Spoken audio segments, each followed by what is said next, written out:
Hi, and welcome to the Sagebrush Happy Hour Journal entry for October 13th, 2024. I could try to be smug about being off grid, but the truth of the matter is that we're not truly totally off grid.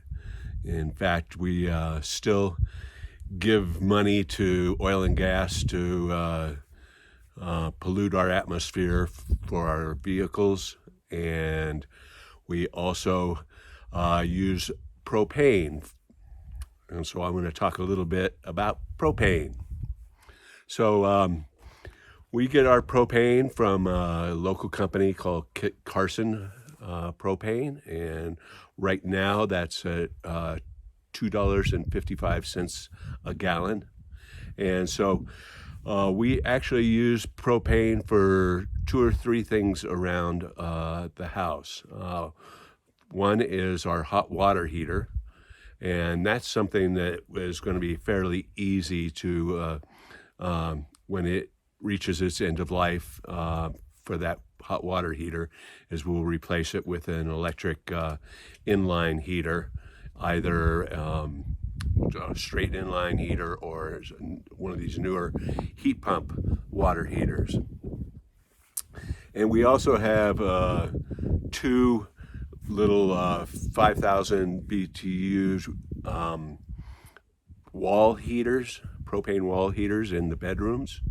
And sometimes during the winter, those become pretty necessary, or pretty to make the room comfortable.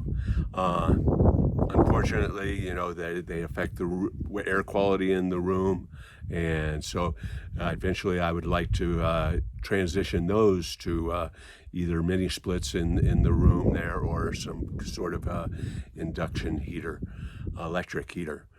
And then finally, the last thing that we use propane for is our stove. And of course, we use bottled propane out for their grill too, but we mainly use propane for our stove and range, I should say, because the oven is one thing and the cooktop is another. And so we could probably replace most of our cooktop cooking with an induction burner. And so that's something that's kind of we're trying to do a little bit more of, is cooking using an induction burner.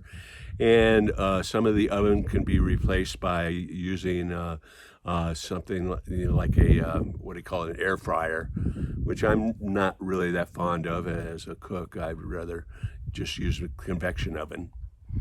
And so the oven and the stove are probably the thing that would be most missed if we transitioned 100% to electricity. And so that's something that I know in Colorado, for example, they've mandated that the new buildings and new housing, according to code, shouldn't have gas stoves. And California is also mandating against gas stoves, and for interior air quality and possible health effects. So we're not perfect. One of these days I'd like to be 100% electricity, and that way we wouldn't be directly polluting the air. And so that's my journal entry for today. Oh, well, the reason I brought this up in the first place was that it's time for us to order propane for the year. And so this year I'm going to try to order only 100 gallons and try to make it through the year on only 100 gallons of propane. So there it is. There's my journal entry for today, and cheers.